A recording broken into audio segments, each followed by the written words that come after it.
Building wider and well-developed shoulder muscles can be one of the most important things when it comes to making you look bigger and more muscular. But many of us don't train our shoulders as effectively as we may think we do. Once I nailed this down, I saw fast progress with my shoulders. But how? The three areas of our shoulders that we need to be aware of when we train are our front delts, side delts, and rear delts, with rear delts being the part that many people neglect. Missing out just one of these could impact how good your shoulders will look. Most of the time, front delts get most of their development from pressing movements, such as bench presses and push-ups. The main exercise that I often use for my front delts is shoulder presses, which I often do with this loadable machine, and sometimes with dumbbells like this, where you focus on moving the dumbbells up above your head and then down to the side at this angle. I do my main working sets with a weight that I can do around 6 to 10 reps with, and then I often lower the weight and do a couple of sets, focusing more on my muscle contraction or exhausting my shoulders with constant half reps.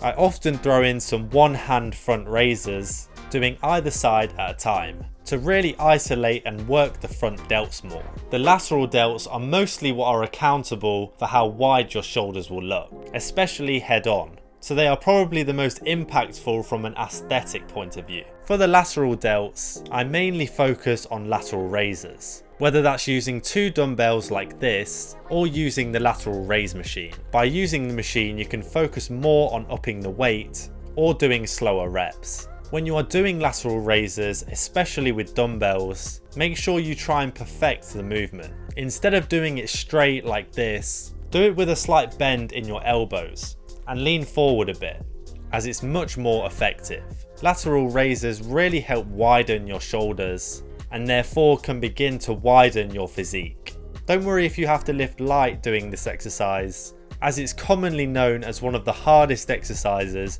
to pile loads of weight on. And the rear delts at the back create a more well-rounded appearance and also add to how muscular your shoulders look from behind. For the rear delts, I often use face pulls with this attachment and focusing on bringing my elbows out. This movement really helps hit the back of your shoulders. Secondly, I do rear delt flies on this machine here, where you start with your hands together at the front and then stretch out at the back. I will often do these rear delt flies on pull days though, as they not only help you build your rear delts, but also work your back as well.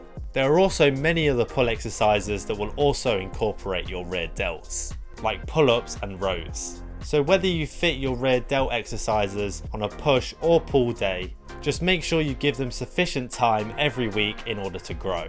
This should really allow you to pump up your rear shoulder muscles and start to see some more definition. You don't need to overdo all the different exercises. Just a few with some compound exercises will do the job. And make sure week to week that you are using progressive overload and challenging yourself to do more weight or more reps. And of course, if you want to build muscle on any muscle group, you are going to need to focus on that protein consumption as well as your overall calorie intake. So make sure you're not letting yourself down there. Another muscle group that has a massive impact on how big and wide you look is your chest. To see how I made changes and therefore built loads more muscle on my chest, watch this video right here and subscribe.